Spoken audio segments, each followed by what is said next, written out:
We put the wait. All right, yeah, I guess that's about right. We put the money in the sweet spot. I've always yelling out, "Who de who?" when we see cops. All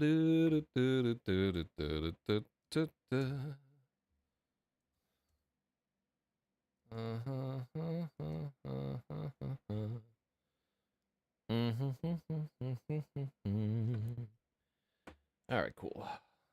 Cool, calm, just like my mom, with a couple of Valiums inside a palm. Wait, did I just change this? Or.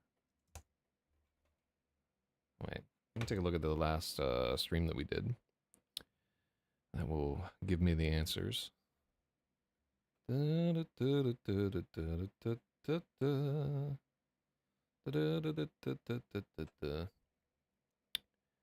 take a look at the content. Put my lyrical contents and monuments. All right, so that's live. And then this guy was.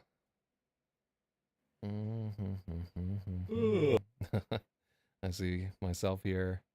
And then it was day 8. So day 9 was the actual day that we're supposed to be on. So I edited it twice. Because I'm nice. I can't believe I've only done 9 days of editing. And like the month is over. There's only 1 in 3 days I edited. Normally, I edit every day. But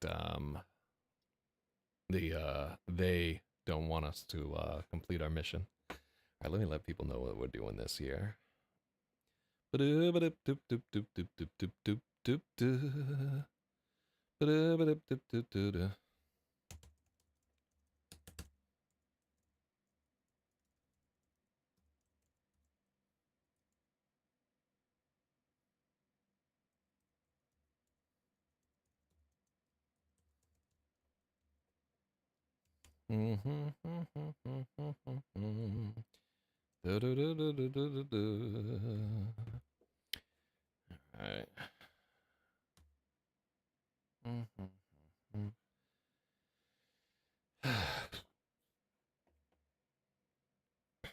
Well, I guess it's 4 o'clock. This is when I'm supposed to be doing this here. Alright. Let me see what streams I can get rid of here. Are you serious? This is... No. No. Why does it keep doing this? It keeps doing this thing, so...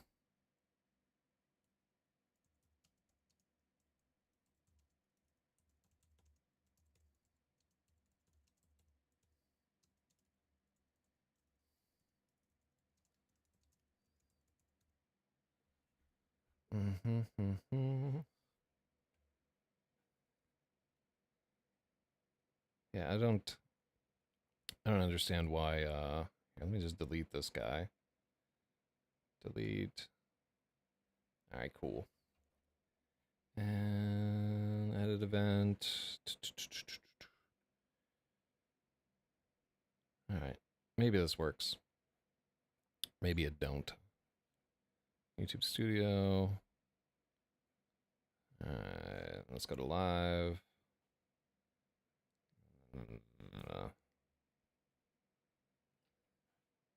Alright, well, it has the right thing.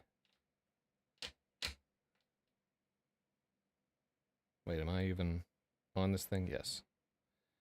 Alright, close enough. You know what I mean? Hold on, let me... Stream settings. Enable the stream key auto-generated. Alright.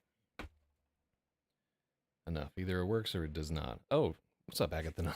Hello, fellow leukemia enjoyers. And then we got Agatha Anonymous up in here. Let's try and do it. Chapter 12. This is Robin Martillo, day 9. And we really need to like power through some of this here. How is he doing? Dr. Suarez asked. Better, thank God. You were so right about the hobbies. De la noche al dia. Let's just make sure that this is...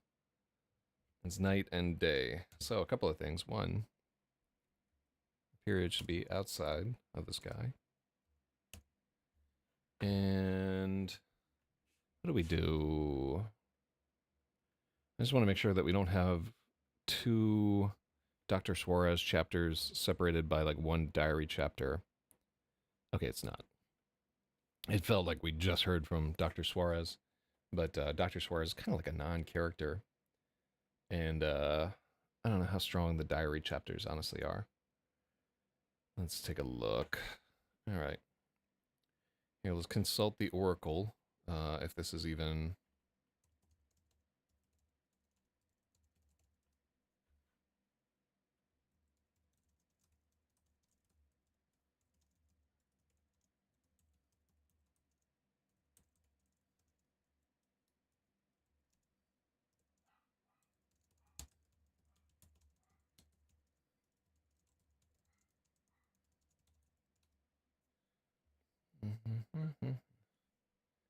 So I'm...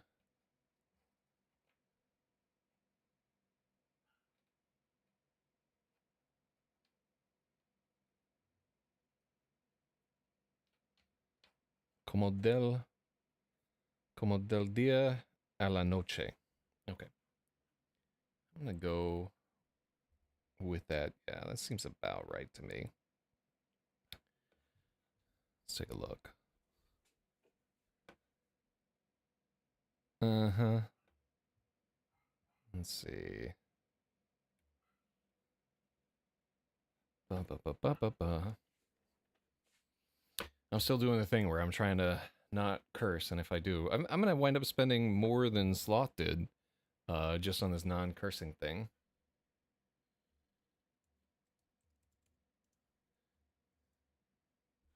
Wait, how was I going to do this? I was going to do it as...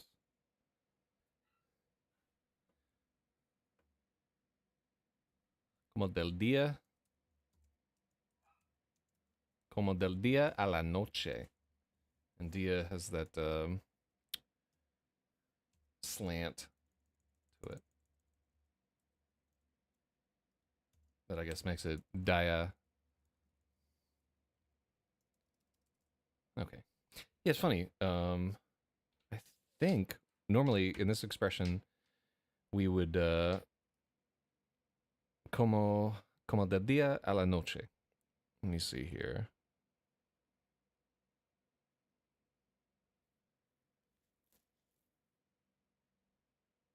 Es una diferencia de aqua a la luna. All right.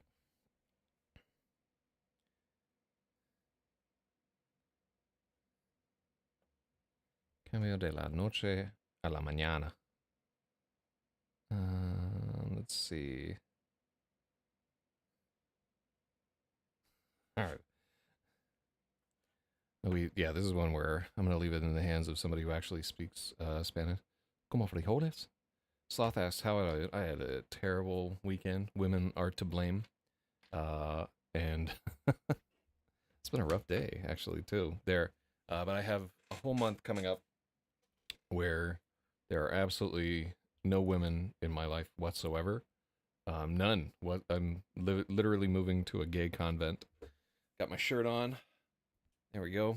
So, yeah, I'm just gonna literally take a monastery cruise for a month and do nothing but work on my radio show. All right.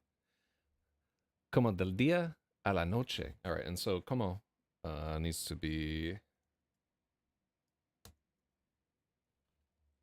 Mm-hmm. How about at home? His energy is better. He's having an... Yeah.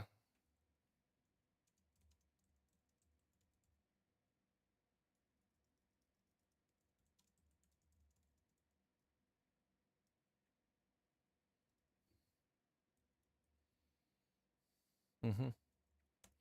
His energy is better. Last night I took him out for frankfurters. He finished everything. How are the tests? I'm concerned that Robin's complete blood count is very high for this stage. I'd like him to come in tomorrow for more blood work. Oh yeah, this is trash. Why would a doctor speak like this?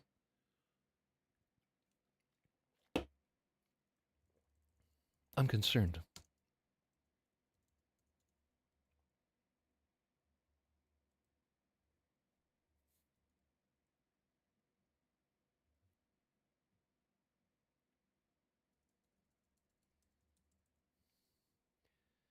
All right.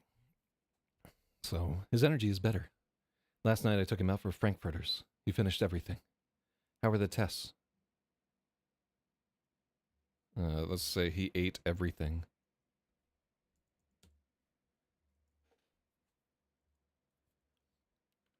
I'm concerned. Robin's complete blood count is very high for this stage. I'd like him to come in tomorrow for more tests. If we don't get a better response soon, we may need to swap to a different course of therapy. He may need radiation. He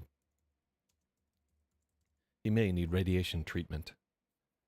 Dr. Bole told me they don't do radiation therapy for ALL. We don't, usually. But if it spreads, sometimes there's no choice. The words pressed on Una like concrete. The two women looked away from each other for a moment. Una could not speak. She had to wait for the doctor to start the engine again. Are you seeing any physical changes, like bruising or nosebleeds?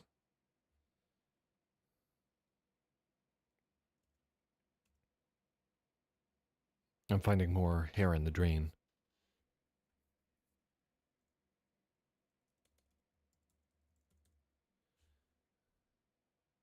That's normal. It's very important to address the way Robin sees himself. People will stare and make him feel uncomfortable. He's lucky he's a boy. He can just wear a ball cap all the time and no one will think anything of it. It's much harder for girls. You said he's going to a game club? Yes, they play with toy soldiers for hours and hours.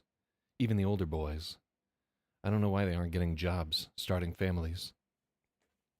Things are different here. I suppose so.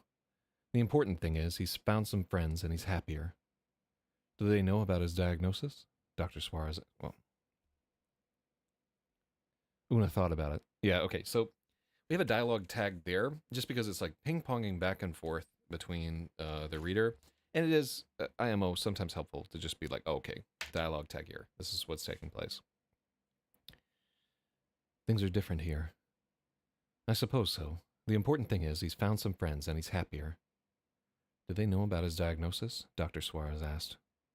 Una thought about it. She would be surprised if Robin had told anyone. He kept things very close.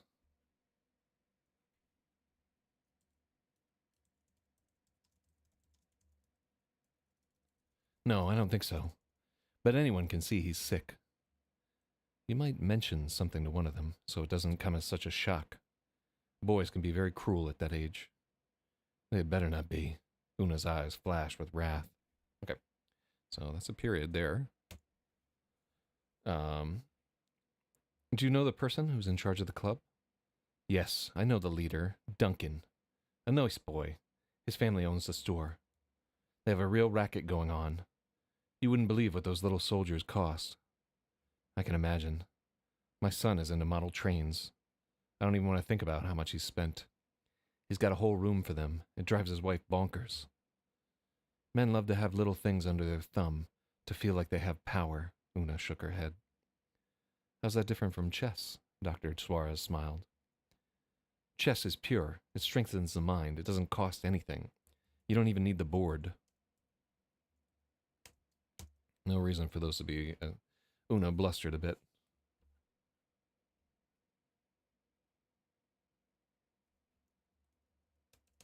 Una blustered. In her heart, she knew Dr. Suarez was a little right. The doctor was too sharp. She didn't let Una get away with anything. Seems like every time I see you two playing, there are less pieces on your side. I notice the same thing, and I'm not happy about it. That's been such a surprise. That boy is sharp as a razor when he wants to be. We went to the library and checked out a copy of Bobby Fischer Teaches Chess. I'm giving him a bishop now, but soon I'll be down to a pawn. He's winning games at the club against the older boys. He's very bright.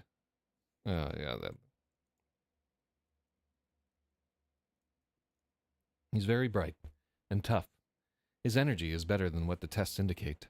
That's a good sign. Martillo. Una brought her fists against the anvil of her palm. I like that one. Fewer pieces on her side. Ooh. Wait, is that the real Stratum? Oh my god, it is. Stratum, come back to us, buddy. You are sorely missed. Like, yeah. That's good to hear from. I'm glad you're alive, man. I have so many synthesizers I want to tell you about. And like so I think you're technically right too. Seems like every time I see you two playing, there are, yeah, fewer tracks better. There are fewer pieces on your side. Yeah. All right. So Stratum, you have a point. The leaderboard currently at Slaw 6, Agatha 2, Mantis 1, Logic 4. Stratum 1 point. God damn. Yeah, I gotta say, you're like, not to, no homo, but you're definitely one of the chatters that I missed absolutely the most. Like, obviously, chat retire if you feel like it. But, yeah, it just ain't the same. Not that I'm the same either. Jeez. This ain't working for me. I got, like, fat and, just, became a shadow of myself, really. But the writing is still, hopefully, kind of sharp. Let's see. So if you feel like catching up on the story thus far, it's being posted chapter by chapter on Royal Road. Seems like every time I see you two playing, there are fewer pieces on your side. I've noticed the same thing, and I'm not happy about it. That's been such a surprise. And I want to make it, too, I worry a little bit that we're going like hardcore Bechdel, where it's just these two women only talking about the boy, who is the protagonist. Like, we'll leave it at that. But the dynamic about them is just to like give information about him, and I feel like that's not ideal. All right, but let's re-examine that at the end of the chapter there. Martillo. Una brought her fist against the anvil of her palm. His great-great-grandfather was one of Santa Anna's generals. Then my Hector was a B-17 radioman. I was in the WAFs when I met him. What about his mother? Did she serve? Only herself, Una said, without thinking. She shook her head. I shouldn't speak ill. I've been so mean-spirited lately. How are you sleeping? Not well. It keeps me up at night. I wonder if I should take something. Let's just say worry. Worry keeps me up at night. I wonder if I should take something. Maybe you should talk to someone. Maybe, Una said. Their eyes met. Una wished she could scream. All right, I kind of like that one there. I'm good with how that went out. So what would this... I don't think we have a chapter for this. Let's just get with... all right, Stratum, I'm going to give you the chapter title here. Fewer pieces. Cool. So I'm okay with this chapter right now. So let's go ahead and... there. And just immediately cram it into Royal Road. Split view makes it easier to multitask. Let's see. Autofellatio makes it easier to get laid.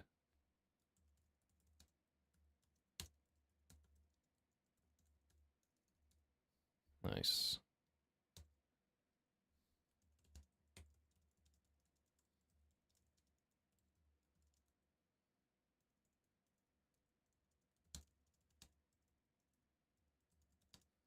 I think I'm gonna post the live stream on Yon Royal Road.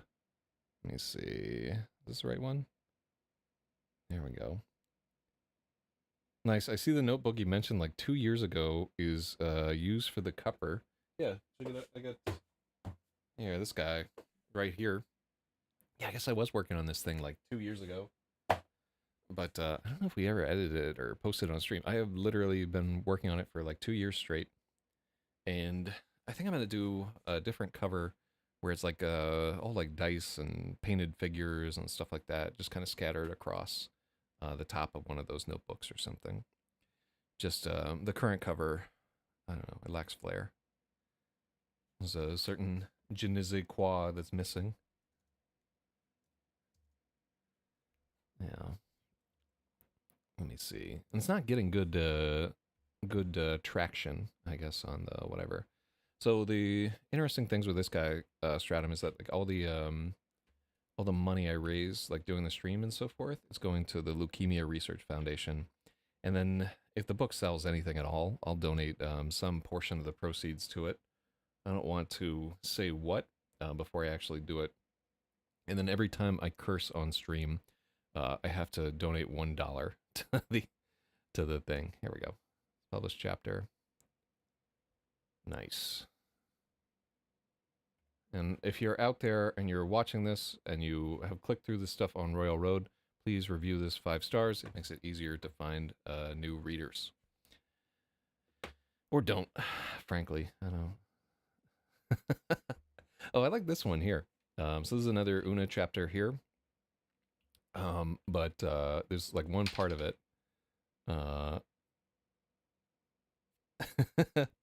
That is my favorite part of the chapter here. I need to come up with a title for this chapter too.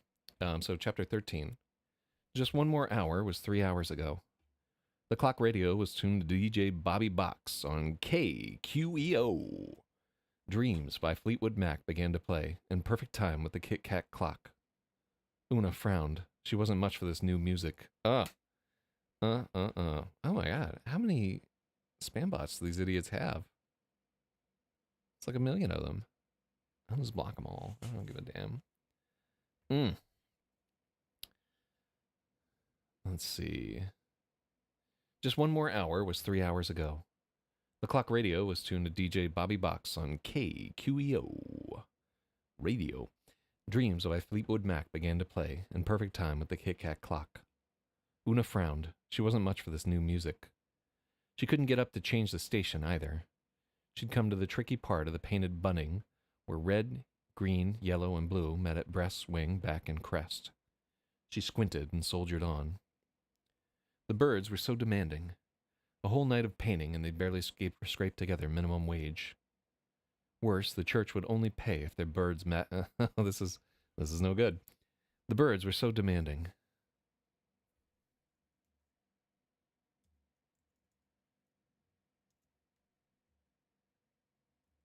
There we go. After a whole night of painting, they'd barely scrape together minimum wage. Worse, the church would only pay if their birds passed muster. Una was sure of her birds.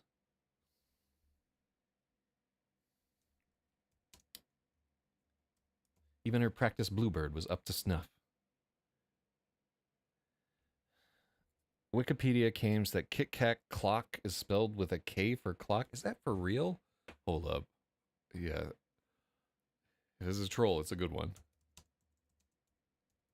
Oh my god. Oh my god. It's spelled with a K for clock. Why? Oh, how many instances of this do I have to change? All right. Wait, hold on. Let's leave it at clock there. Let's go back to the beginning. How many clocks are in our story, by the way? Let's go all the way to the beginning. All right. See, it's so stupid that readers are gonna assume that this is a mistake. Clock ticked on. All right.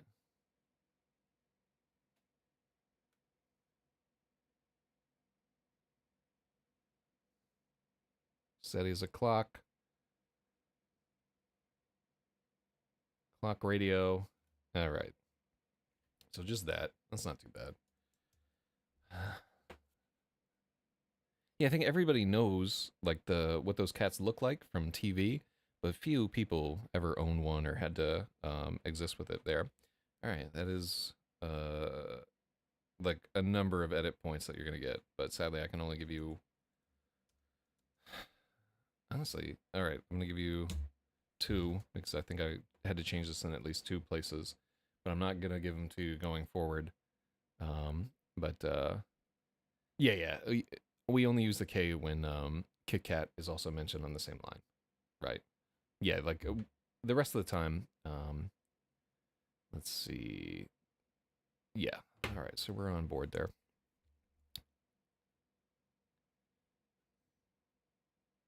Una was sure of her birds.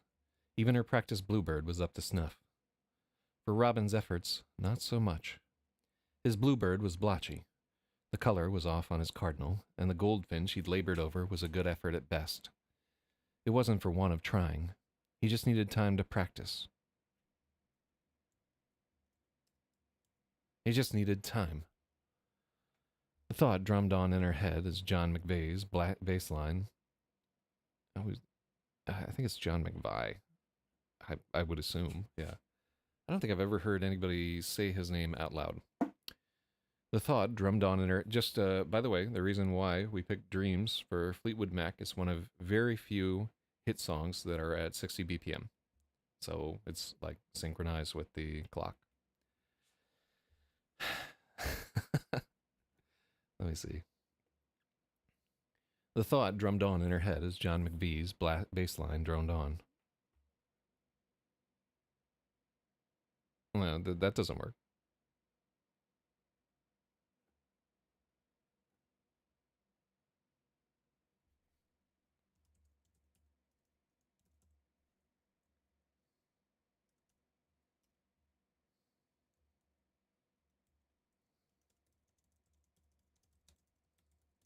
No, that sounds shit also. Ugh.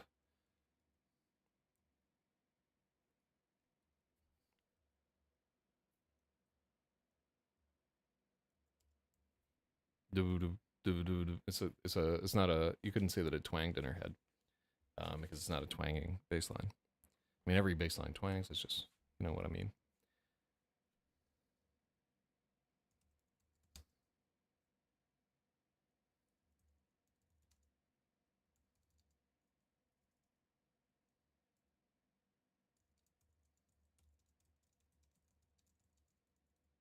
And who really like has a thought over and over in their head in time with a bass line?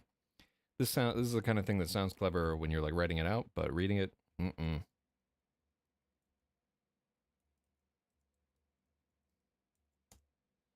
John McVie's bass line droned on. Una sat down there, and it's not really, yeah, it's not a drone.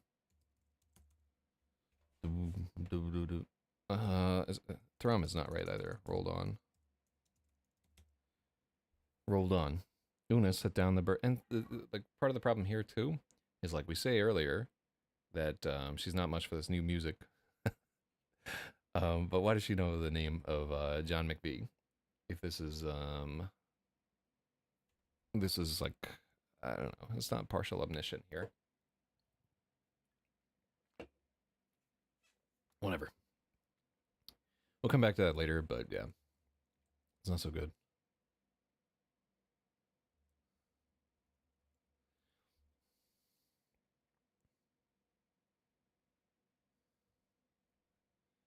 So if also if Robin is here at the table, then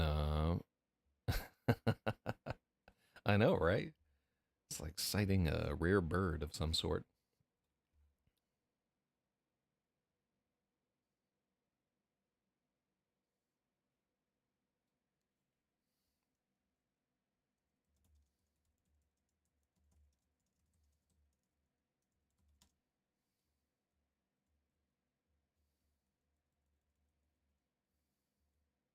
No, yeah, this is where this goes.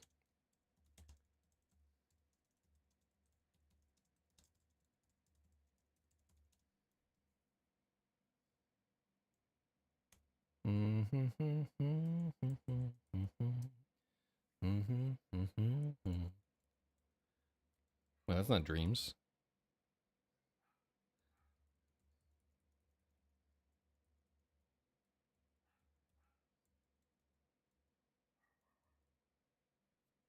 All right. So, you know, as I say, chatters only love you when you're chatting.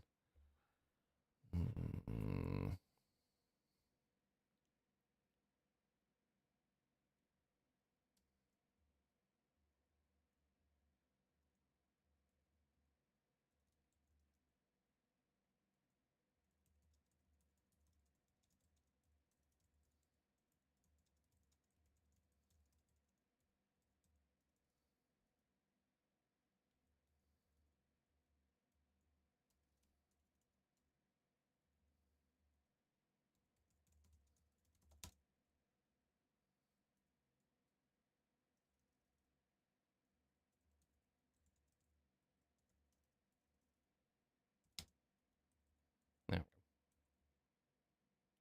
I don't want to repeat table twice. John McVie's bass line rolled on. Una set down the bird, finished at last. Bass line, one word or two. I believe that it is two, although sitting over there, I have a Erica bass line, which is definitely one word. I think it's bass line, when it's like a marching band or something. Let us check.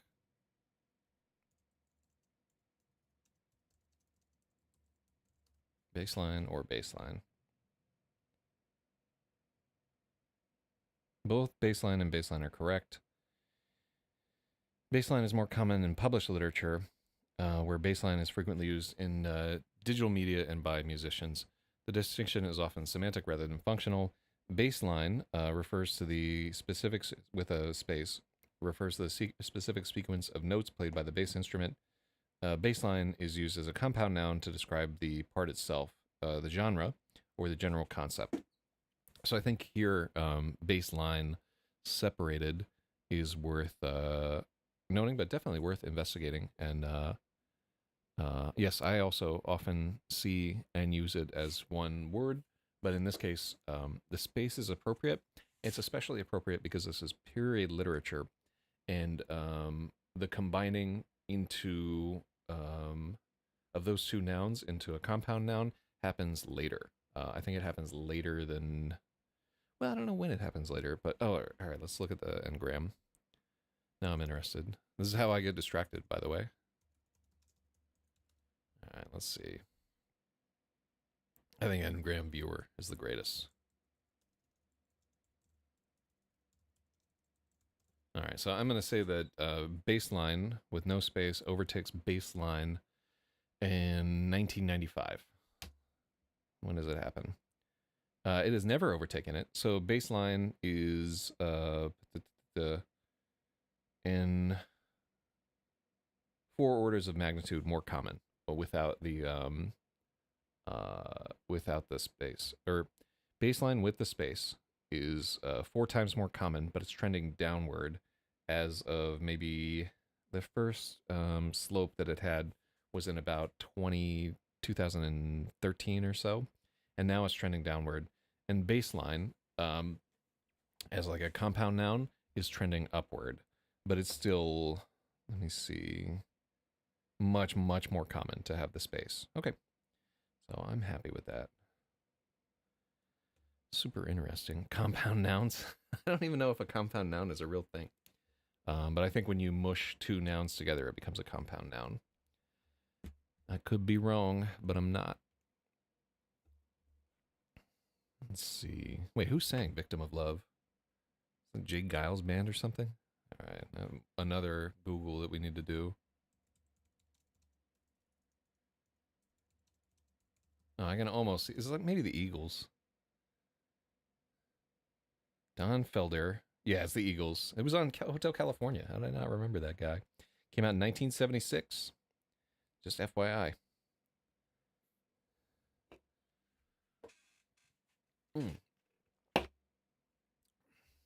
Yeah, we really learn a lot more on the editing stream than my other show. All right, back to this thing. John McVie's bass line rolled on. Una set down the bird, finished at last. Robin's face rested on the newspaper. Gently, she pried his brush from between his fingers and swished it in the jar so the paint wouldn't dry and ruin the bristles. His hair fell over his eyes, at the crown of his head.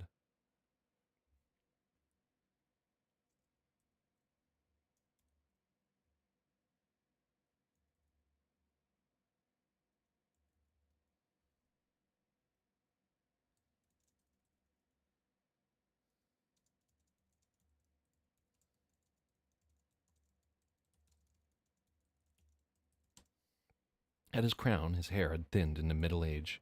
Middle age is hyphenated, by the way. Wait, is it hyphenated? Oh yeah, I had it hyphenated previously, and then I just made the same mistake. At his crown, his hair had thinned into middle age.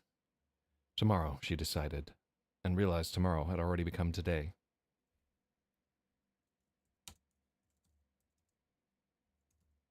Oh, no, let's... Yeah, let's keep this all one sentence. Tomorrow, she decided, and realized tomorrow had already become today. Okay. She counted the birds, omitting Robin's 3. Over the refrigerator was a cookie tin she called St. Matthew. And scare quotes. It was the tin saint's job to hold all her pocket change for a rainy day.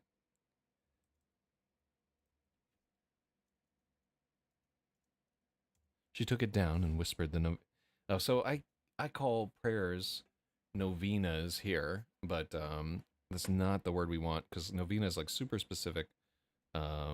Praying for 9 days.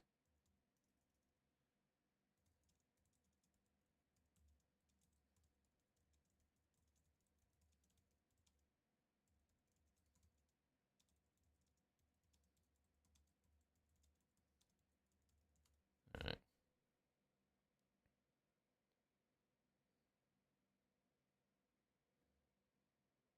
So Saint Matthew is the patron saint of bankers, tax collectors, and financial matters.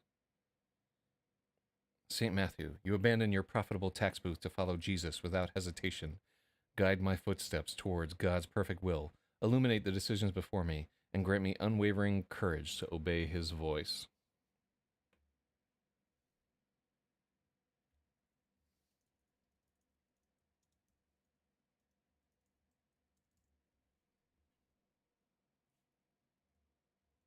Yeah.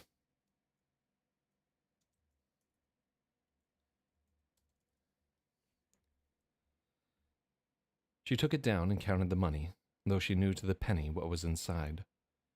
No miracle multiplied her nickels. She was still short. Why had she splurged at a restaurant when they had food at home? So they went to the Dog House, which is the same hot dog restaurant you see in Breaking Bad, which is trite, but I don't care. She was still short. Why had she splurged at a restaurant when they had food at home? With a sigh, she walked over to Robin and roused him. When he lifted up his head, newsprint stuck to his cheek. No, that doesn't need a D. She led him to bed and wished she could still carry him. Duerme bien, mi Cilio. Sleep well, my sky. Mi Cilio. Oh no, is it Silo?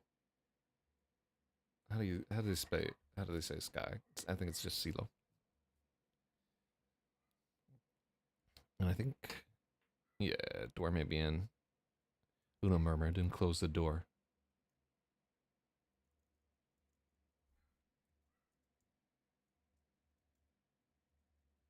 Do we need that she murmurs it? I think it's better than like just having her just close the door there. She shuffled back to the kitchen and cut off the radio. The night pressed on her, the heavy feeling returned. What do they call it when they piled rocks on someone until they agreed to plead? Pene forte et dure. Her sigh went on for 5 ticks. Mm-hmm.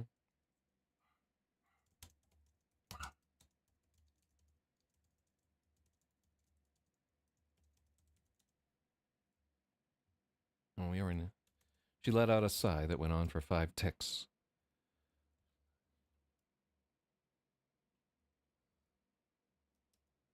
Una sat at the table, overcome by a wave of desire. Yeah, she was not actually overcome there.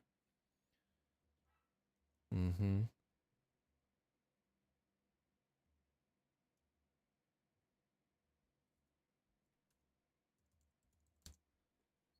Tempted to sweep all the birds and paint onto the floor and smash them all. She closed her hands into fists and shut her eyes tight until sparks danced behind them. Tomalo y damalo. So this is one where I actually had to like research and talk to a Spanish speaker, and I'm still not 100% that this is correct. Tomalo y damalo. Take it from him and put it on me, she demanded. Tick, tick, tick, the clock answered. Yeah, I don't know why I thought that I could just include a bunch of Spanish in this book, and I don't speak Spanish. So hopefully there's at least like one Spanish viewer out there who's laughing at my misfortune. Wait, am I not live on fucking, well, there, I owe $1 to whatever. Let's see, donate dollars up to $9. Am I not even live on YouTube? Hold on. Let's see. Connect your encoder to go live. Why am I not on YouTube? I'm streaming. How long have I been off for? Ugh. I can restream.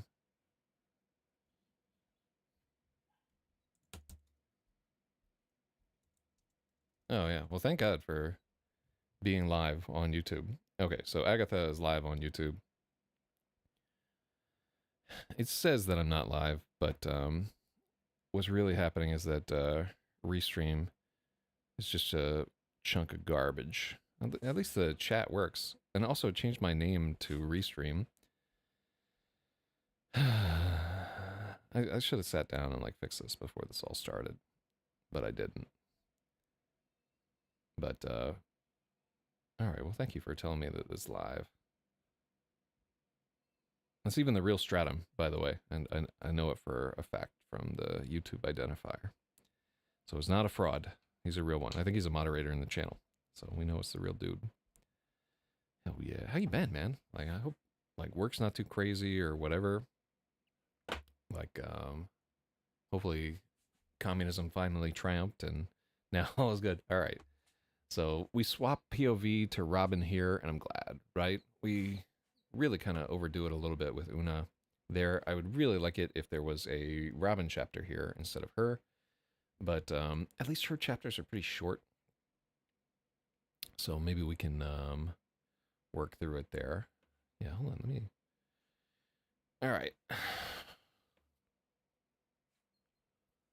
In the morning, Robin woke to the smell of pancakes. All right. Oh, hold on.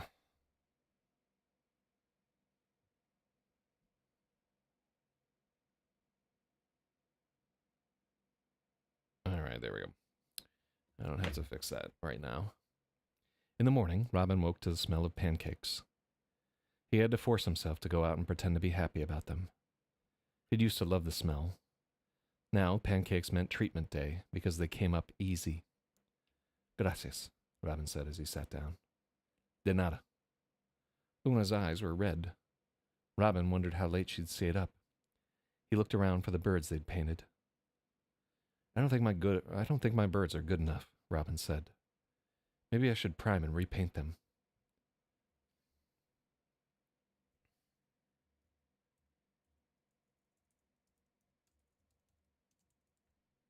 Don't worry about it, Una told him. Study your openings instead, Grandmaster. I'm through gifting you pawns. Where are they? In the back of the Falcon. Finish your pancakes. Una waved his question away.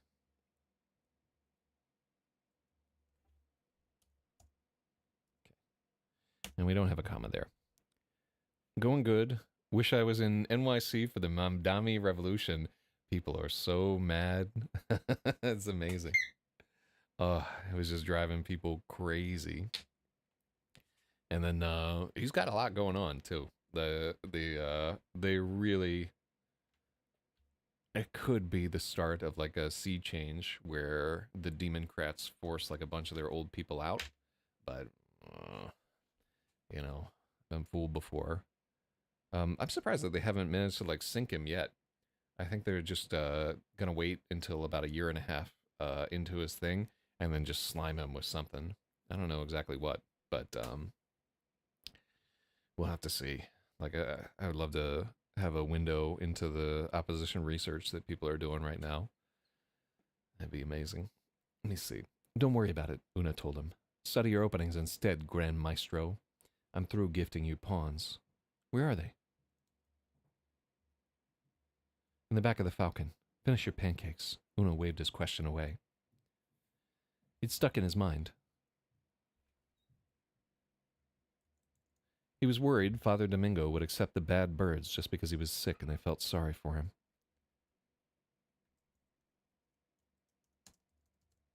It stuck in his mind. Robin was worried Father Domingo would accept the bad birds just because he was sick and they felt sorry for him.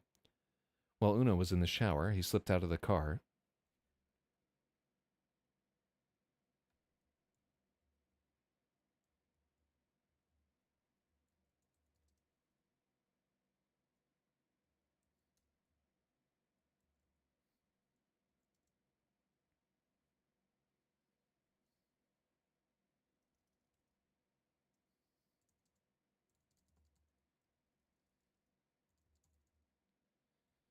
While Una was in the shower, oh yeah, so this is a tough one because I kind of like I feel like while Una was in the shower, he slipped out to look at the birds. Maybe they weren't as bad as he thought. He cracked open the cardboard box.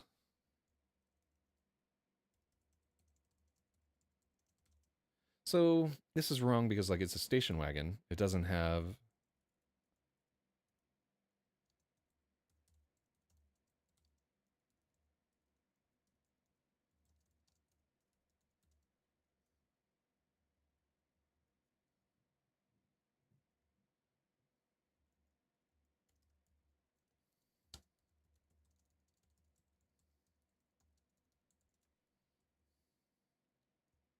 Yeah, there we go.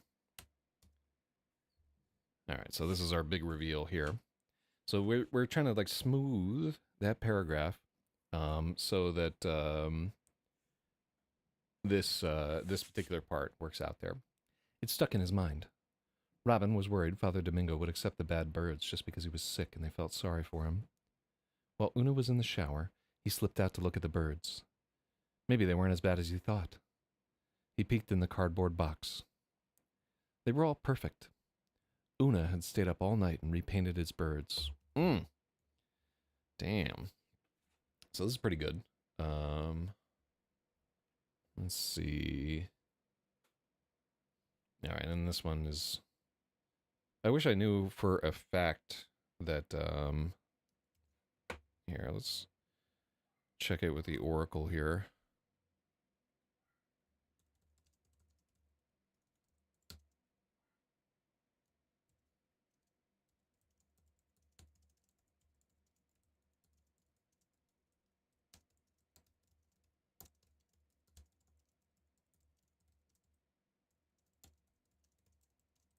Let's see.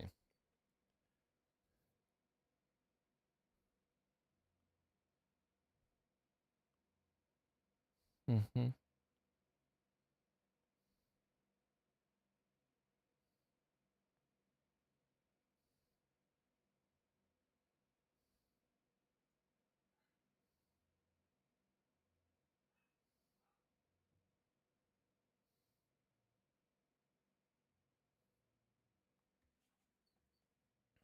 Okay. No. Yeah.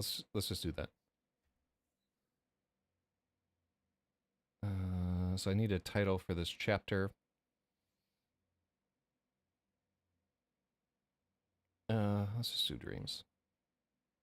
Yeah. I can't think of anything. Although it's not a chapter about dreams. All right. Let's see. The part of the chapter that I like the most is where she says, "I'm through gifting you pawns." I like that part. All right, let's see. This is chapter 13. I'm not 100% on what I'm going to do here. Dashboard, add a chapter. We got a good review for Three Wolf, by the way. Here you go again, saying you want your freedom. Oh, let's just call it.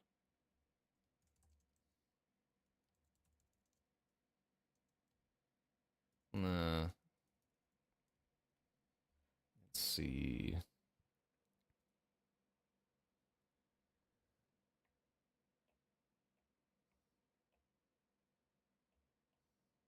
No, let's call it Donata.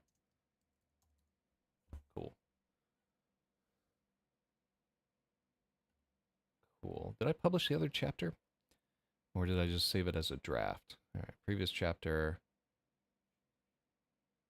12, fewer pieces. Next chapter. All right, and then we messed up and included the 13 here. Let's take that out. If I was smart, I'd be looking at each of these chapters as I'm publishing them up here. There we go. But I'm not. Let's see. Back to it. What can we do one more chapter here? Let's see. 14A, Battle Report. The Siege of Sweetwater Keep. Wait, hold on.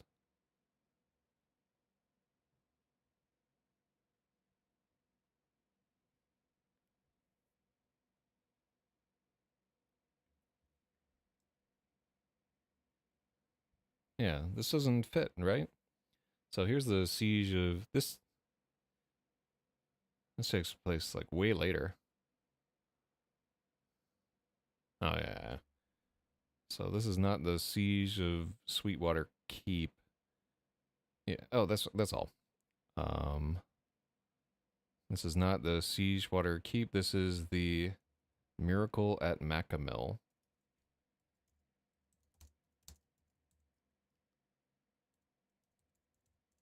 Okay. Cool. No, so I still have to read through all this this stuff, even though I don't know that it winds up in the final book. And I just put it as like a chapter forward on Royal Road. But like the people who like lit RPG stuff might like this stuff. It really just is for me, just because I'm harkening back to like White Dwarf and all that stuff way back in the day. So here we go. The Miracle at Macamill, the Heartbroken Brigade, Virtue Alliance, 1500 points, played by Robin Martillo. The general is Burback Breakbow, Berserker Champion, equipped with the 1,000 scored axe and the Unslakable Rage and Juggernaut perks, accompanied by two Blood Brothers, Runagir and Duandan, 150 points. Magus, Presscoat the Sage, Grey Magus, 8. He's equipped with a Talisman of Fortune and the Tome of the Unknowable. Presscoat bears the Wizened Onus. His movement is impaired and he cannot select targets further than 18 inches. This restriction does not apply to spells, magical beasts, or enemy magicians. Accompanied by Bobbert the Loyal Apprentice with the Elf Friend and Apt Pupil perks, 250 points. Hero, Hilgstone's Throw, Master Shield Bearer, equipped with the Old Earth Bulwark and the Iron Bones perk. Hero, Cinnabonathi, Purist of the Hawkmoon, equipped with a Sky Metal Scimitar, Heartsbane Bow with Shriek Shot arrows, and the Called Shot perk. Cinnabonathi has the Rumor's Onus. If she fails a morale roll, her unit breaks immediately and cannot rally until Cinnabonathi is slain. 125 points. Hero, Gunag Dorson, Master Halberdier, equipped with the Imperial Mail, the Grand Hammer Banner, and the Martial Master perk. Gunag has the Haunted by Melancholia Onus. When Gunag checks morale, he rolls twice, selecting the worst of the two effects. If both rolls are equal, the negative effect is doubled. Ooh. Sounds gangsta. All right, and then we should have a hyphen here rather than a period. And let's make sure that we're consistent with how we're doing it. So we don't have a period there. Don't have a period there. Cool. You just have to be consistent with this, even if we're not necessarily going to use it. Units, 12 veteran shield bearers with the Unshakable perk. 6 Oathsworn Berserkers with the Harder They Fall perk. 24 Imperial Halberdiers, armed with improved polearms and Imperial Mail for 200 points. 7 Hawkmoon Elves, armed with longbows and Shriek Shot arrows. That's capitalized longbows, because it's equipment. Led by an elite Hawkmoon with a quiver of enchanted arrows, 150 points, and there is our spurious period. There we go. The Bladed Lader's Slayers, Cohort of Chaos, 1,500 points, played by Jeremy Curry. General, Slish the Riftmaster, Abominated Magus, 7. Equipped with the Rift Crystal Prison and the Taurus of Oblivion.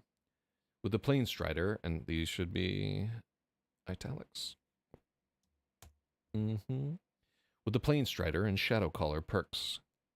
Carried on a black palanquin. How do you say palanquin? Palanquin. I think it's palanquin, but I could be wrong. Carried on a black palanquin. Well, is a black palanquin? It's like a magical item. Yeah, it needs to.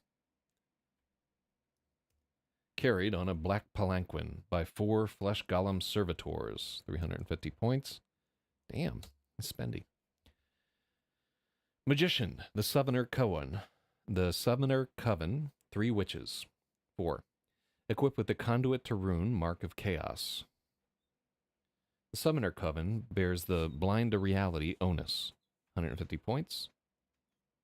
Hero, Duke Yamon, Black Knight. Equipped with Corrupted Mail and Black Agony arms. Hero, Njarbjar, the Beastmaster.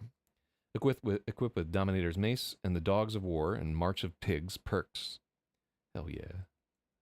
Njarbjar bears the Sins Repaid onus. Controls a Daedon, Rapinanamus, and a Warp Weezer. Rapino Mamus. I think that's an actual prehistoric animal of some sort. Repenomamus and a Warp Weezer. If Njarbjar dies or flees, these beasts go berserk. 150 points. Monster, the Cyclopean, has the Titan perk and bears the Insane Rage onus. 4 flesh or 4 flesh golems. It should be a number there, just because this is like an army list. So you'd be 100% right if it was in a paragraph, but because it's meant to be an army list, all the numbers should be written out for clarity. Okay, and then we don't need a period on onus. Onus. 12 Warp Knights, equipped with phase-shifting blades mounted on Summon Fellsteeds, which grant the Aura of Dread perk. Warp Knights bear the Sworn to Chaos onus, 375 points. 8 Chaos Legionnaires, equipped with Worth Plate and Skull Taker axes. These should be italicized. Order of Battle makes sense with 4. Okay. I don't understand that. With Worth Plate and Skull Taker axes with the Blacker Than Black perk. This is an excuse to cram in song lyrics. Okay, cool. So, all this stuff. Oh, wait. We shouldn't have... No. Just reviewing to make sure. Yeah, so our formatting is pretty equivalent for all this. Let's see. All right, and we're going to take out the weak numbers on the battle reports because I think the timeline is all skewed up and stuff. So I'm just assuming that we're going to finish another chapter here. Is that wishful thinking? I've only been editing for like an hour. Like if I ever want to get through this, I need to put in some more time. So let's add a chapter.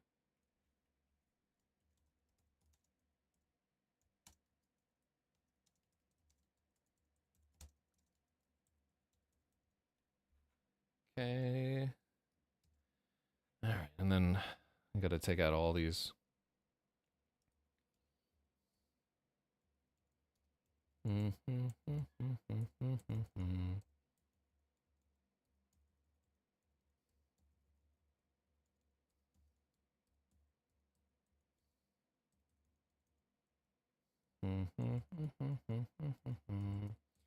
Our magician, hero.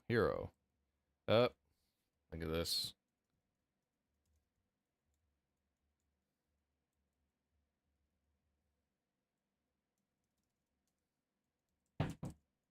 Oh, hell. Is that a gun?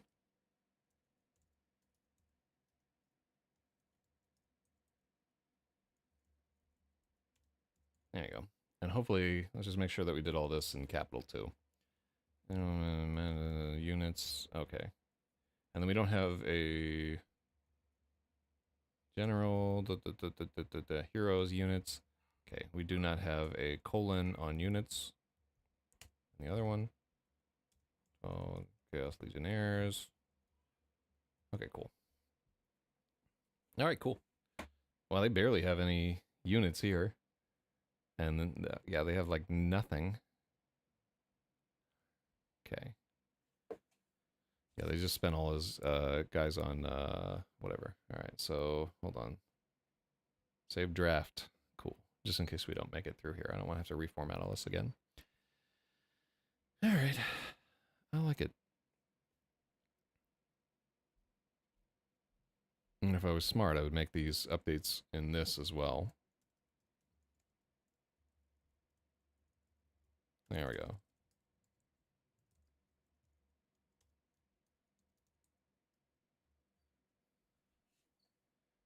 Yeah, I really should have given them like some I don't know, baseline units or something.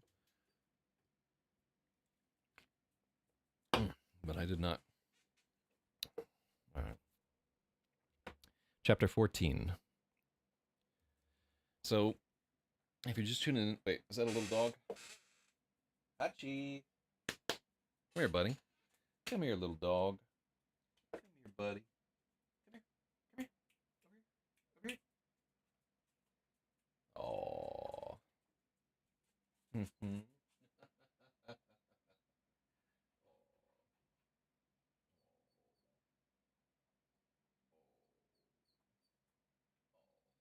Sweetheart here. Oh, hello, buddy. Oh, sweetie. Just going through a false pregnancy right now. Poor dog. Hello, buddy. Good dog. That's the long dog of success. Editing mastery is assured. Oh, hello. Oh, you want to be in my lap? All right. You can chill there. You can chill there. You gonna help me edit? Oh, you just want this ball that's sitting there? Oh, no, no, no, no. You can't have that. You can't have that. No, that's not for dogs.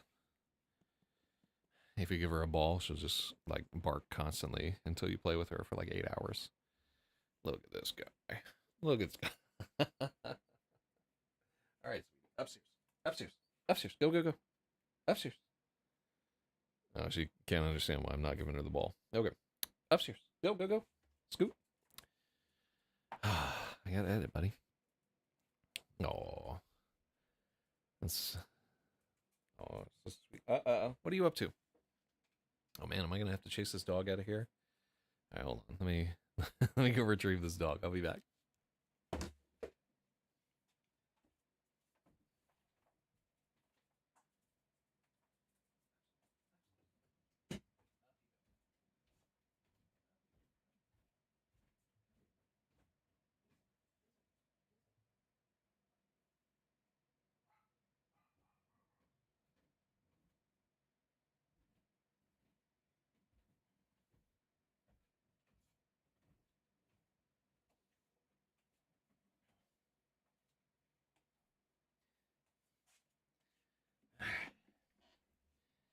Whew.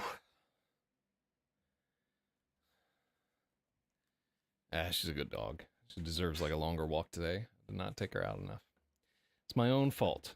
Okay, so Restream started working again. Lord knows why. All right. Back to the function. Burback Breakbow stood alone, plastered from head to toe with the blood of heretics.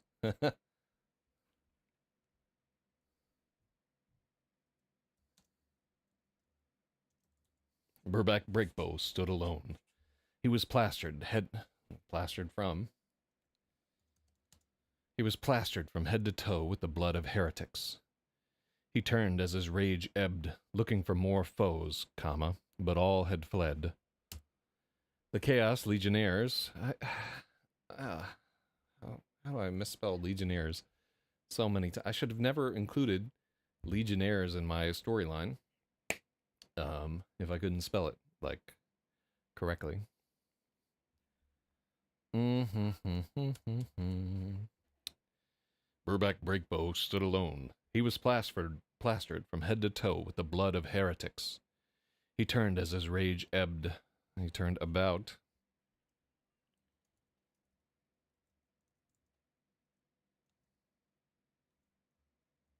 It's more like he would scan the field.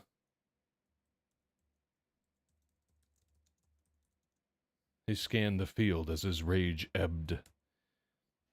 But all had fled. The Chaos Legionnaires lay vanquished. Their wicked armor was... Yeah.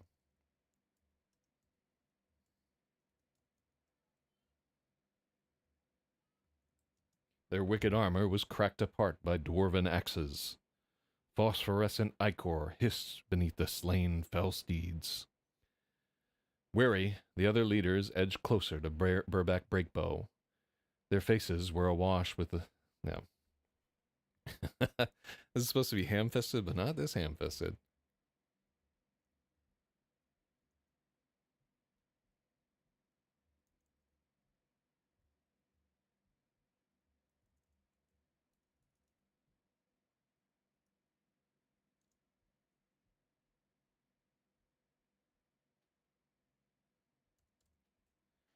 Their faces were lit with relief and amazement. No, that's too much. Wary, the other leaders edged closer to Burback Breakbow. Their faces were lit with amazement. What happened? Breakbow asked. Rage had no memory. The Emperor's grace preserved us, breathed Gunag Dorson, master of the Imperial Halberdiers. He made the sign of the Holy Hammer over his breast. Was that what saved you? Hilg Stone's Throw rolled his eyes. The old dwarf had no patience for mystics. Without his stout defenders, the ingrate halberdiers would have been slaughtered to a man. I think we were simply too chaotic for the forces of chaos, suggested Cinnabenathi, purest of the Hawkmoons. She favored them with a dazzling smile. It was her, so Shriek shot. It was her shriek shot that ended the, and how about if we italicize the entire thing? So just like that little part. It was her shriek shot that ended the Beastmaster and started the chain reaction. Breakbow met her green eyes, and a note of recognition sang between them. Cinnabedathi's task was done, her purpose attained. The archer's trance slipped away, and she was someone else. Breakbow understood completely. It should be Burback.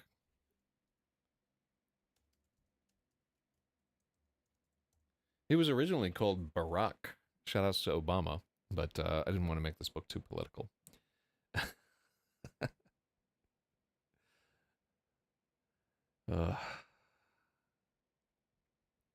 Burback understood completely.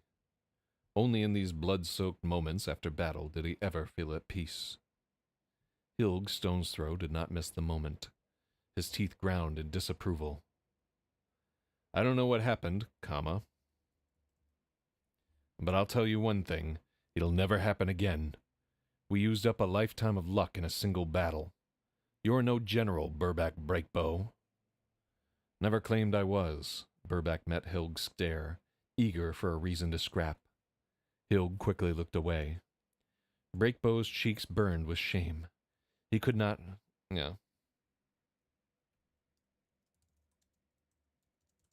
Others saw, and Breakbow's cheeks burned with shame.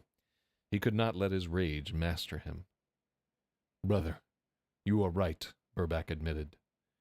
These soldiers decided to follow me, but I can never lead.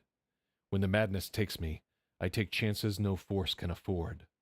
An army cannot be led by one destined for death. Again, Cinnabenathi's eyes found Burback.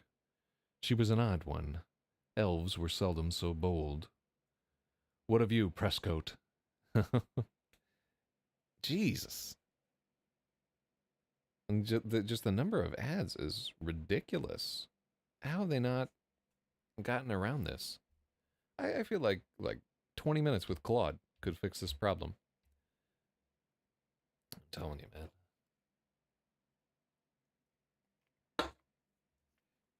I mean, granted, it's a thankless task to fix low-level spam, but I like dead formats like IRC, where nobody bothers to spam us.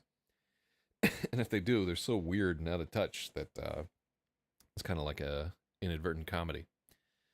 Yep. All right.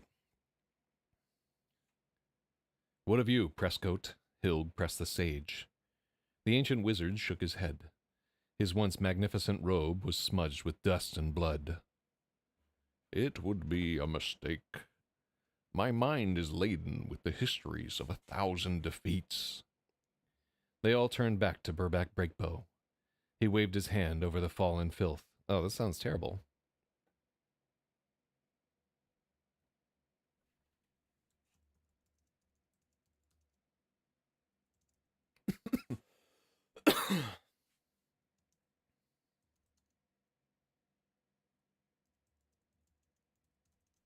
He swept his hand at the beaten army. Hmm.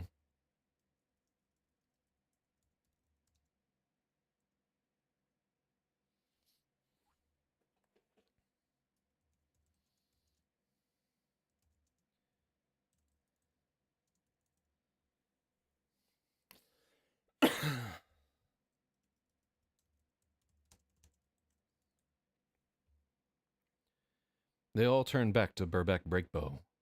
He swept his hand at the bloody runes of the cohort of chaos.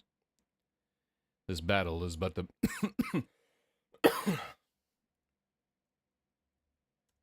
This battle is the preamble to a far larger darkness. 2 towns burn for each we manage to save. We need a hero with a great name to rally the troops to our banner. But who? I cannot lead, but who among you can? Hilg knows only defense. Gunag would throw our fates into the hands of his distant emperor. The stubborn dwarves would buck under elven leadership. Blah. I'm dying.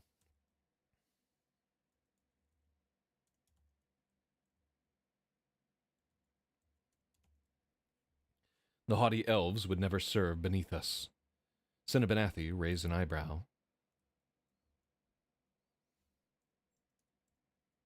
It smiles too much. Hairs rose at the back of Burbeck's neck. Mercifully, Prescoat the Sage offered a reprieve. Alliances like this are not without precedent. Since the dawn of time, great hordes have risen and threatened to swallow the Ark. Always, those so beset have combined forces to resist them. Far in the north, there is a tomb sacred to the elves. May I speak of it? I gotta stop doing that voice. That is awful. Far in the north, there is a tomb sacred to the elves. May I speak of it? Prescoat looked to Cinnabanathi for permission. The tomb of the reconciler, Abaxios Asloon, she said with reverence. A general? Hilg asked.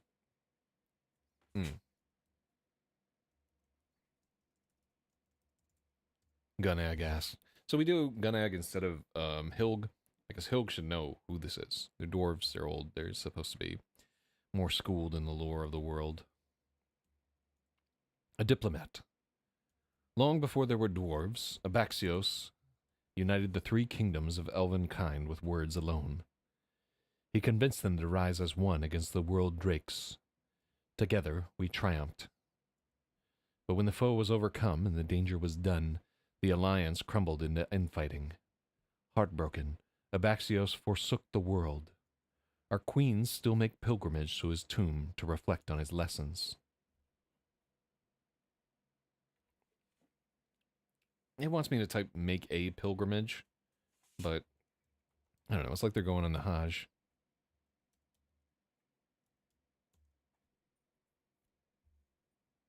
Sounds elvish, Hilg snorted and turned to Prescoat. What do you propose, sage? Shall we negotiate with Chaos Manifest or Clan Blakaw? No, one cannot barter with beasts. But if our band were to unearth this tomb and recover a powerful relic, word would surely spread. Many warriors would join us, eager to be part of a legend.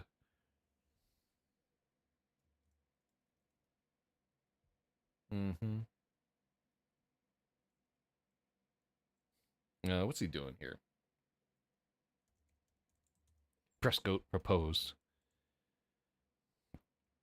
You speak of ages older than stones. Any tomb might have been plundered an eon ago. How can we know if any relic remains? Burbeck asked. There might be a relic. There might not be. It's not so important what we find. What matters is the story we create, Prescoat said.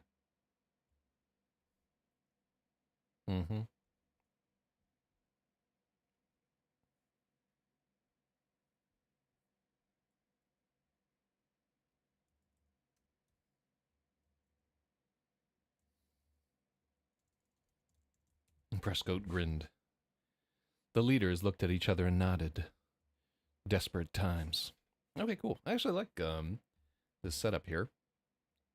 We get like a lot of lore. We talk about what went down with the battle, and we get some tension between our two people. So this part is good. What follows? Well, what follows? All right, I'm gonna take a pause to get something to drink because my throat be scratching. I'll be right back.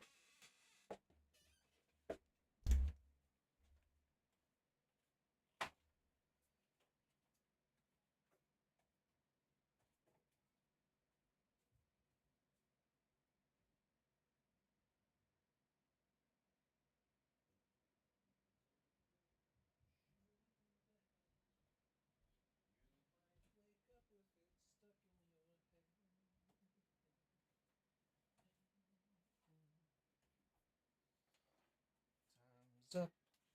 Don't go chewing on. Wake up with it stuck in your head. All right.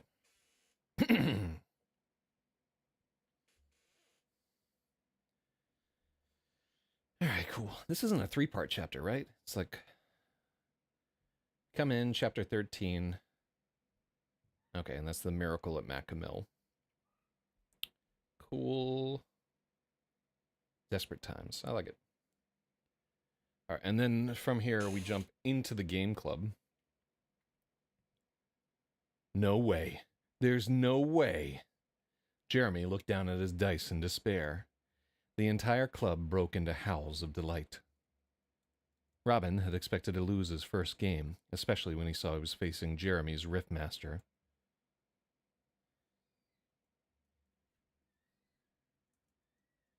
Okay, so this character is JC, but I guess we just remind people that he's either Jeremy or JC. They're a little interchangeable.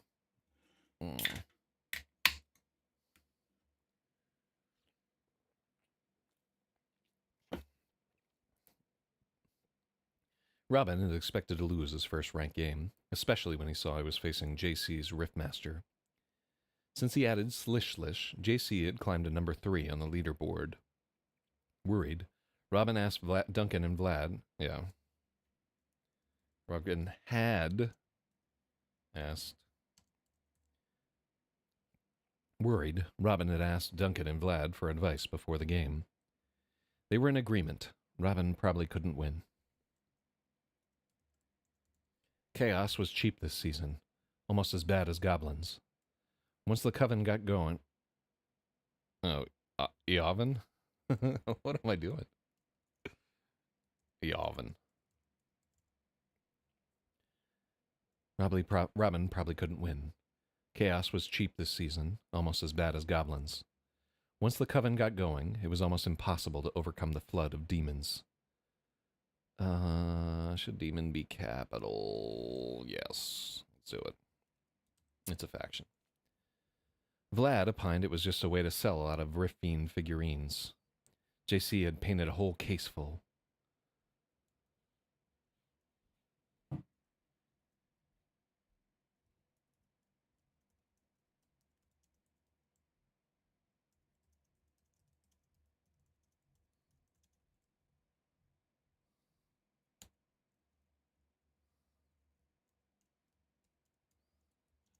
His advice was that Robin should cut his losses and field Burback as the general.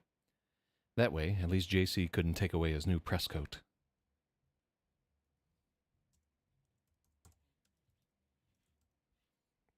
That way, JC couldn't take away his new press coat model. It was a needless precaution. Jeremy never got to summon a single fiend. I can't believe it, Duncan shouted. Let's have him cry that. I can't believe it, Duncan cried. He laughed so hard there were tears in his eyes.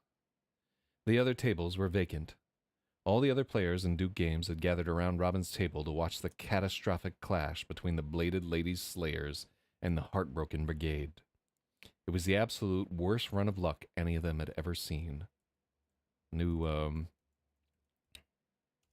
First, Jeremy's charge provoked an attack of opportunity from Robin's berserkers.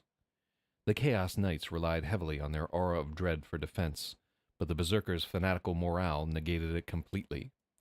Jeremy rolled poorly and lost the entire unit.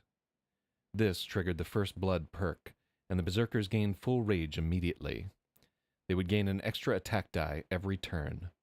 Unchecked, they would butcher everything around them. Jeremy had scoffed. Let's make that JC.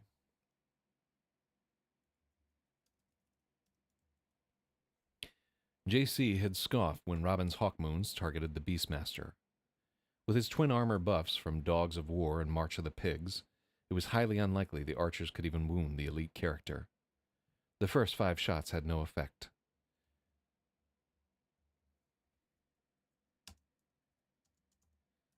And it seemed the volley was a complete waste. Then Robin spent a focus point to upgrade his Hawkmoon Champion's Shriek Shot to a red die. Critical hit. The critical meant the Beastmaster's armor bonus was negated. With 18 wounds, the colossal figure should have been able to weather a single Shriek Shot. Robin rolled for damage and got a 6. Jeremy winced. 6s exploded on crit. Robin, and this is an actual mechanic from Warhammer that does happen. It's like one of the only cool things that sometimes happens in the game is that you could have characters can sometimes, like a guy with like a pistol can sometimes wipe out a giant tank or something.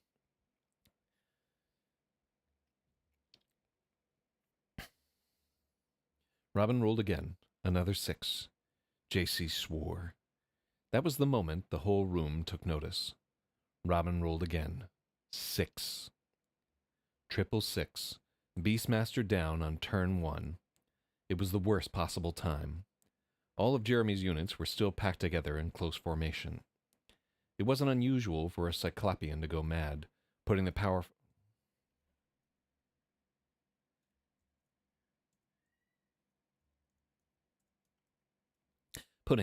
unit on a roster was a calculated risk.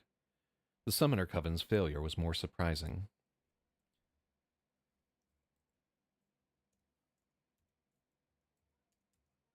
The rift explode. Okay, this should be. And it shouldn't be the.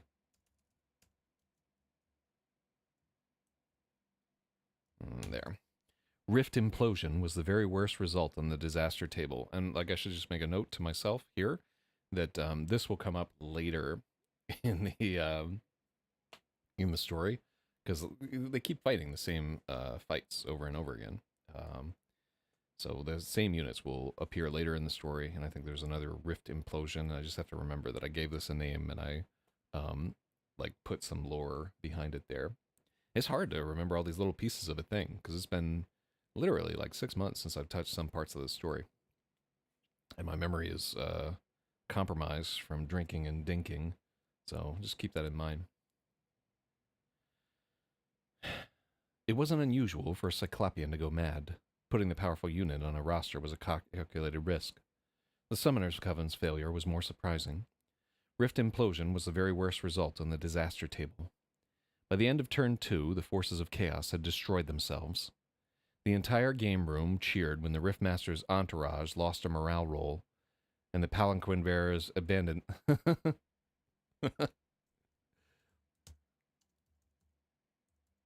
And the flesh golem palanquin bearers abandoned their bloated general. Oh, that's why we didn't do that. And the palanquin bearers abandoned their bloated general. Even the mindless capital. Flesh golems knew it was time to run. And throughout the story, we have like unit names in capital, just to make it like a little easier to see what's going on. The battle was over. Robin had won his very first ranked game in the campaign. He stood still while the room raged around him. If Robin was stunned, Jeremy was in shock. His wide-open stare was magnified by his thick glasses. He shook his head, aghast at the ruins of his army.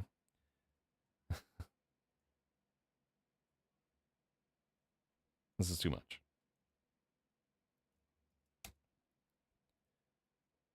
He'd never expected to lose a ranked match to Robin's makeshift army. Screw this.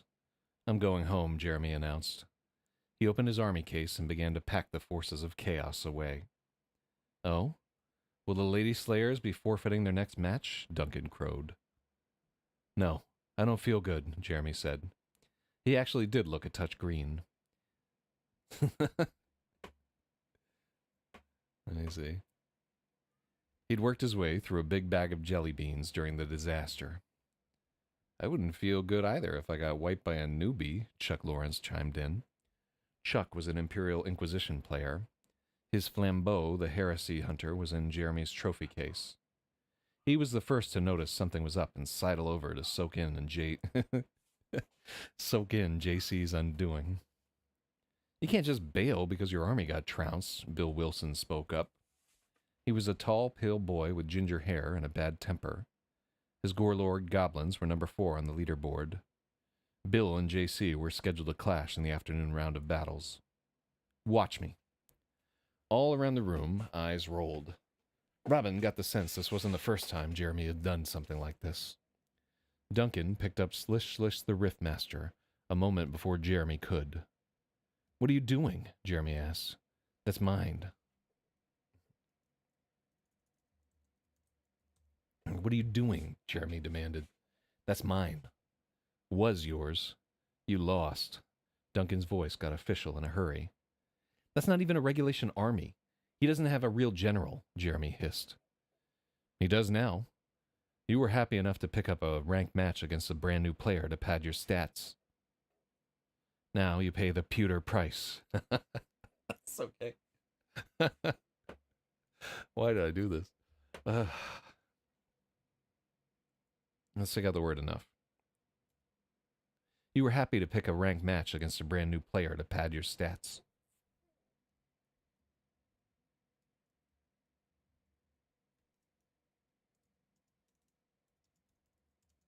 You were happy to play a ranked match against a brand new player to pad your stats. Now, comma, you pay the pewter price. No way. You can't get Slish Slish anymore. They're sold out everywhere. You all saw that BS. It was a complete fluke. By chaos undone. Kind of ironic, really, Sandy Ansler piped up. Sandy Ansler. He'd lost a match to Jeremy just last week. Sandy's Rune Reavers were still ranked dead last, but they were the best-looking army in the store. His rank-and-file soldiers were painted better than the other players' generals. Both of Sandy's parents were artists. Every painting contest at Duke Games was just a race for second place. And hopefully I didn't say that in previous chapters, because I think we moved some description about who Sandy Amsler was a little earlier, and so there's a desperately shitty chance. That's $1. There's a significant chance that God, I have to pay $10 to this cancer charity just because I have no willpower to keep my dumb yap buttoned instead of cursing all the time like some kind of deranged sailor. All right, back to the subject. Riding the caboose to hell. Touch the third rail.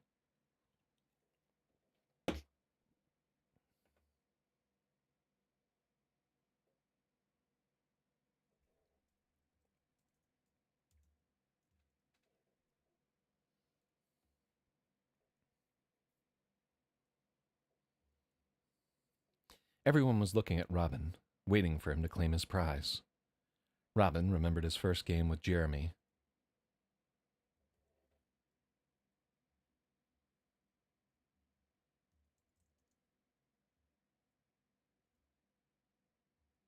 JC probably deserved to lose, but it didn't feel right. Robin had to speak up. That was just bad luck. You can keep your general. He expected the other players to applaud his mercy. Instead, they turned on him. You can't do that, Chuck protested. Everyone was shouting at once. Robin was startled by the outcry. Very gracious, Robin, but you do need to take his general. It's a ranked match. That's the rule. Jeremy knew the stakes when he agreed to play you. He'd have taken your Berserker champion for sure, Duncan insisted.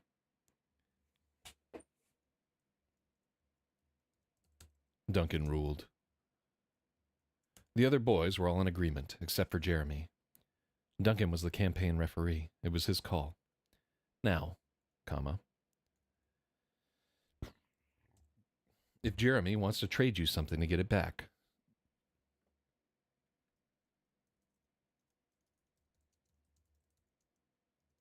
Now, if Jeremy wants to trade you something to get his general back, that's between you two. Might be a good way to get your own army started, Duncan suggested. I'll give you $5, Jeremy offered him instantly. Jeremy offered, no, that's the right way to say it. I'll give you $5, Jeremy offered instantly. I feel like there's supposed to be a comma there, but I'm not going to put one there. Ha! Don't fall for it, Robin. The unpainted Riftmaster set is $9.99. I bet Jeremy spent 3 days painting the palanquin in general, probably another 2 for the retinue, Vlad advised. More like a week, Jeremy admitted.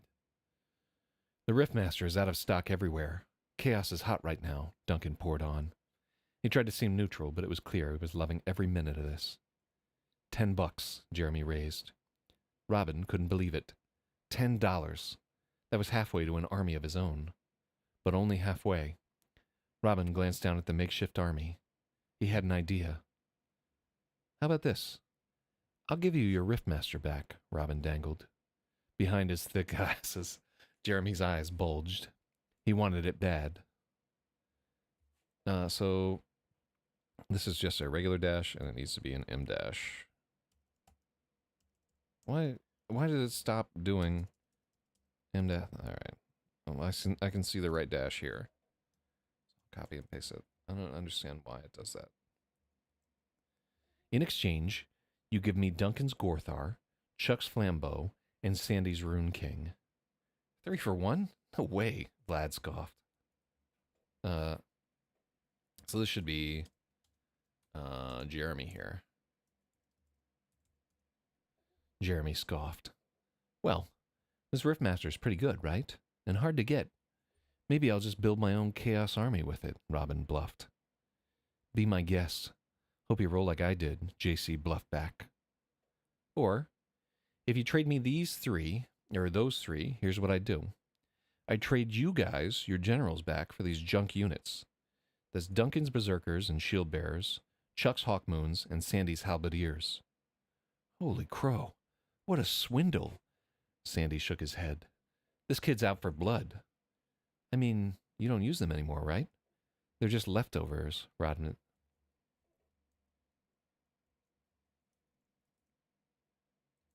Robin said. I'd go for that, Chuck piped up. He looked from Jeremy's trophy case to Duncan. Duncan's eyes were lost on his lost Gorthar. He leapt on the offer. I'd take that trade in a second. We could write a jailbreak into the campaign. The legendary generals return from the Bladed Lady's dungeons, eyes feverish with unspeakable sights no mortal mind can bear. Are you in, Sandy? Oh, yeah. If I get the Rune King back, maybe I can flick my army back to virtue. I'd take that deal, Sandy agreed. Well, I wouldn't. No way. JC crossed his arms over his chest.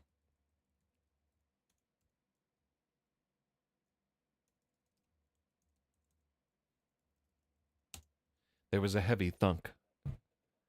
Vlad slapped 2 $10 rolls of quarters on the table. His father owned 3 laundromats, and Vlad had his own vending machine route. Duke Games was never short on change. $20 for Slishy, Vlad offered. A few boys whistled. That's nuts, Vlad. It's a small price to pay. Without Slish, chaos is toothless. That lets me run over everyone.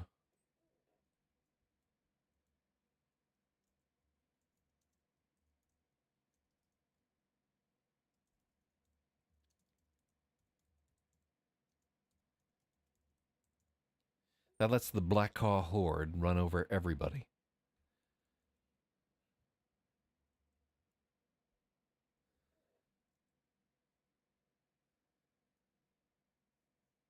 It's a small price to pay.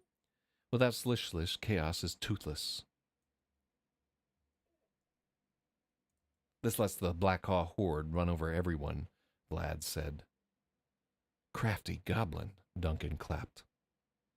I'll take the deal, Jeremy said quietly. He thrust his hand over the table at Robin. Robin reached out and shook. The war room filled with laughter and cheers. The club applauded as each general was grudgingly repatriated to its owner. Robin could barely believe his luck. In a single move, he'd gained an army. Everyone knew him now.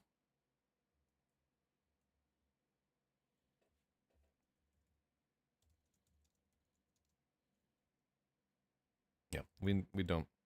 That's clunky, and we don't need to include it. He returned the Riftmaster to Jeremy. Thanks, and good game. It was just dumb luck, Robin admitted. Jeremy pushed his glasses up to the bridge of his nose and stared right at Robin. Beginner's luck won't save you next time. You'll face me again soon. Hope I do, Robin shot back. He pointed a finger pistol at the overturned Blade Master and clicked his tongue 3 times.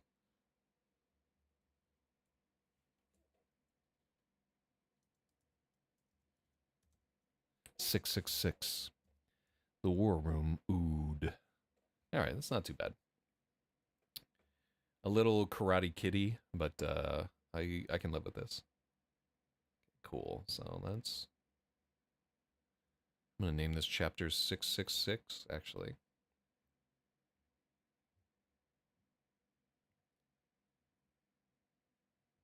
Cool. I like it. Pumpin'. 666. 666. Okay. And then, honestly, that was weird.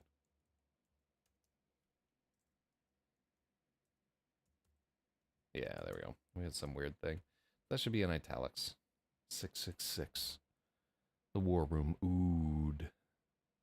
I like it. Honestly, like, this is kind of my favorite part of the story. Just all this, like, goofy teenage kids ranking on each other in a model train store back in the day. All right, I like this. So we can publish this chapter, and now we're up to 15 chapters. Getting 3 chapters in a day makes me feel much better about our progress. All right, we got a comment from somebody. Oh, it's going to be a bad one.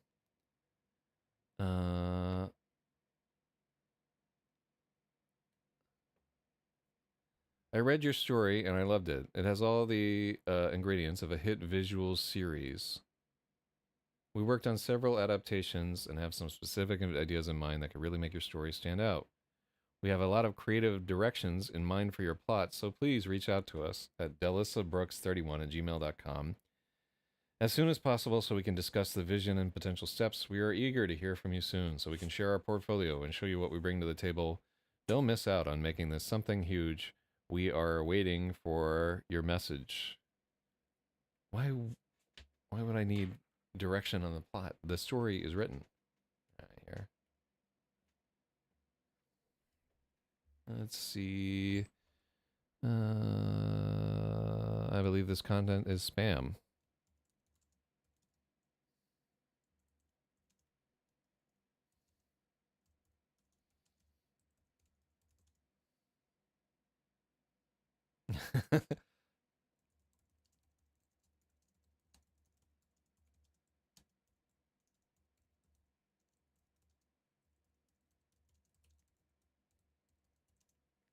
No reputable person would buy the rights for a novel about wargaming and leukemia. Got him.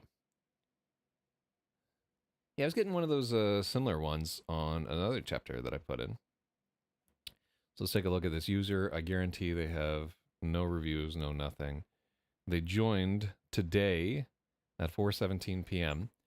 So, like, if you were on the stream trying to troll me, you have to work like a little bit harder than that. You gotta remember, I work in publishing. I know what sells and what does not sell. I intentionally write shit that does not sell. You can't catch me that way. Assuming that it even is somebody bothering to troll. But yeah, it might just be like a whole spread of this nonsense here. But I doubt it.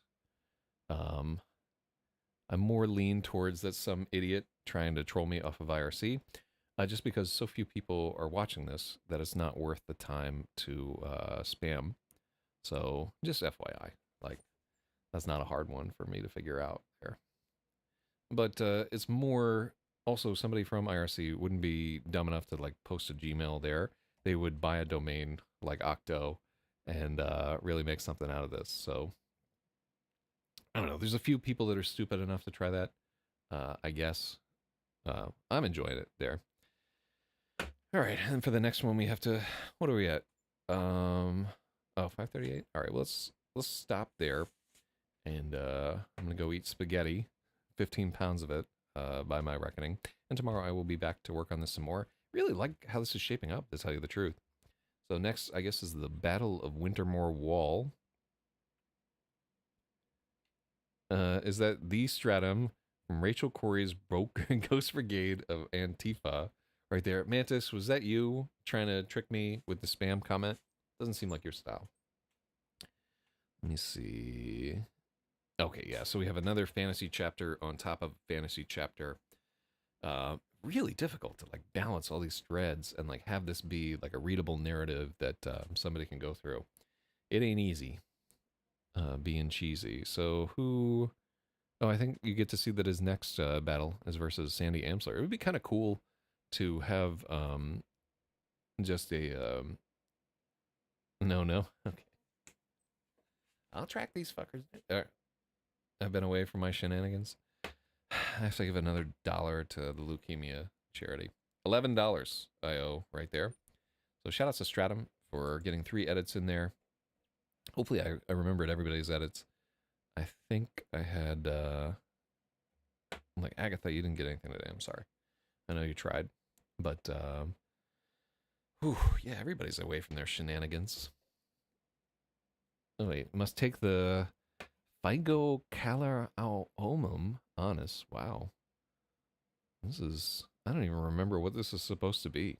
You know, die for honor or something like that. Wait, can we figure this out? I think this is, look at this weird character there. Figoth Kalar Oth Honum Onus. Stratum back in Eller. I wish he was, but no, I think I get the feeling that he's had about enough IRC for a lifetime. And can you blame him there? You're off too, Mantis. So, you know, to my eyes, you've both been defeated. All right. Well, thank you to everybody who joined in on this goofy thing here. Appreciate it.